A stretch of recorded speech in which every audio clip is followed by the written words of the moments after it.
What's happening, folks? Welcome back to Celtic Fans TV. It's full-time reaction to Celtic 3.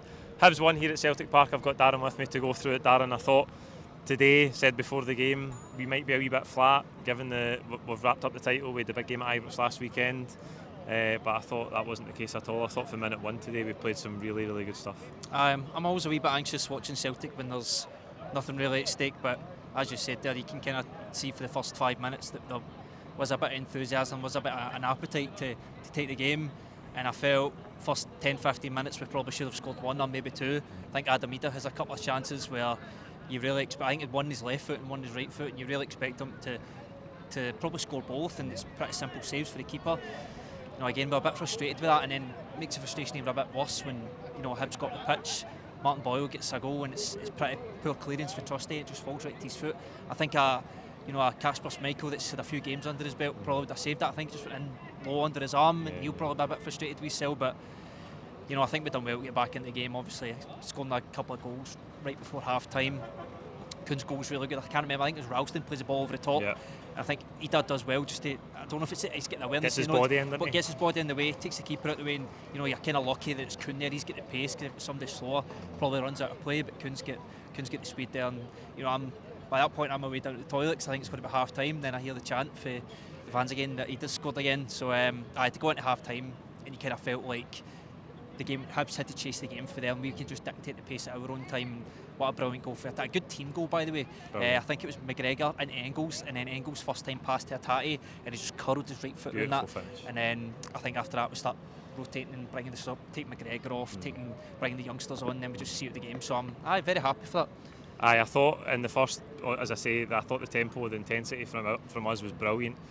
Created all the chances, a few offside calls as you mentioned through Idah. I suppose a bit against on the play that Hibs take the lead, but Martin Boyle had tested Schmeichel just before that, and he did come out and make himself big, made a good save, but I think it was vital to get the goal just before half time. Kuhn was out of the team last week. He gets a goal, he gets an assist, lovely wee chip pass through for Idah, who slotted it away nicely to turn the game around just before half time. Would you make of Kuhn's performance today? Aye, he looked hungry again. I think that was the criticism he was getting, that he just looked like he wasn't really interested, and it was just kind of floating out of the games at times. But I think obviously he was out the squad last week. Obviously, I think he started the week before, and people were starting to say, that looks like a Kuhn that we've seen earlier on this season. So maybe it's come to the end of the season now. He knows. I think he done it when he scored last time. He had a wee bit of a nod. He had a wee bit of nod to the criticism he was getting. So maybe he feels like he's got something to prove all over again, despite the form he had at the start of the season. And then obviously he's wanting to keep his place for the cup final, isn't he? I doubt that he wants to lose his place. I know we've got James Forrest there, who's the only other option, and very unlikely that James Forrest is going to start when you've got a fully fit Kuhn. But he obviously wants to keep his form up going into the cup final. So I thought he'd done well today. I thought he was good. I thought Engels was good as well. I thought Hatate was brilliant. I mean, we'll probably come back to him when we talk about the man of the match. But I think the last 3, 4, 5 weeks with Hatate, you can really see a difference. Brendan Rodgers alluded to having the one game a week helping him with the stamina. He felt there was maybe 3 games a week in that busy period. Hatate would maybe just drop off a wee bit in terms of his consistency, but I think his level's been really good the last couple of weeks. Some of the passing today, crisp one-touch stuff, brilliant range of passing, a beautiful finish. I thought he was involved all afternoon. Hatate. Aye, I'm very knee-jerk in my assessments of Hatate every game. Really, if he has a poor performance, I'm very quick to call out that he's poor and inconsistent, but also when he puts in good performances, I'm very quick to give him his praises, and I thought today he was excellent. Just those he was getting the ball in a lot, facing away from the goal, and he would just do one simple touch, half turn, and he was facing away, whereas sometimes, he dilly-dallies on the ball, he takes too long, and he doesn't really see men coming in from behind him at times. That's when I get criticised of him, when he just kind of, as I said about Kuhn as well, it floats in and out of games, but today, and I thought last week against Rangers as well, like, it was just really good, his awareness.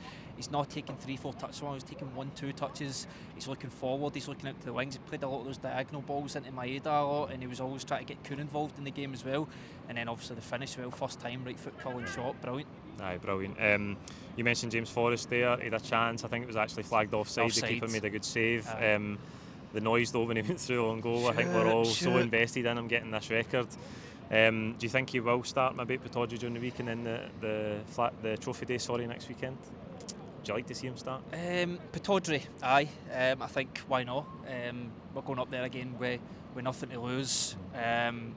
Obviously, you can make a case for him to start against St Mirren. It's a flip of a coin, really. You can even make a case for him starting them both. This is the kind of time where Brendan Rodgers has got that predicament where does he start every game with the squad that's starting the cup final to keep them fresh, or does he do the opposite? Does he give them 15-20 minutes for the next two games to keep their legs sharp for the cup final? Well, that's completely up to his decision. I think the goal will come for James Forrest, but he'll probably be feeling a wee bit of pressure now, because this, I think, in his 15 or 16 years, this is the latest it's got. We all know that There's only 2 league games left. Aye, we all know that like James Forrest kind of gets like a second wind at this part of the season, but usually by now he has the goal, so the pressure's off. Now he's got something to play for. Actually, I think it was the last 10 minutes Celtic broke from a Hibs ball and a Hibs attack, and it was Luke McCown, and he had actually 2 men to his left. Maeda was in acres of space. But it's the same one you're talking about. It's offside. He's offside. He reversed it for Forrest. He actually should have gave it to Maeda, but you can tell they're all kind of trying to get Forrest involved. But I think it will come. He obviously just doesn't need to rush it or overthink it. Don't try too hard to get it. If you just naturally just play your way into the game, it will come, I think. Aye, absolutely. Good to see a debut for Sean McArdle off the bench as well, following Jude Bonner. Got a lot of criticism for Celtic not maybe getting so many youth team products into the first team, but good to see a debut for him today. Last one, Darren, man of the match, I suppose, just more on Hatate and any other contenders for you? No, I mean, Hatate definitely stuck out. I think over Engels, as you mentioned, there was pretty good. I think overall it's one of the ones where everyone in the whole squad gets at least a 7.5 out of 10. The only case I can really make for that the player that caused me a bit of frustration was Idah in the first half for not taking his chances and being offside so many times. But other than that, I think the squad overall was pretty good. When you play a Hibs team who are in form and they've got something to fight for, if the defence are poor or your midfield are poor, Hibs can probably exploit that, given that their needs are greater than ours. Yep. But I think when the whole squad puts in a solid performance, you can see that we were never really in any of that sort of danger. So Rio Hatate stuck out, but squad overall really good. Yep, great day all round. That's our full-time reaction. Like the video, give us your own thoughts on today's game below, and we'll see you during the week for that game at Pataudry. Cheers.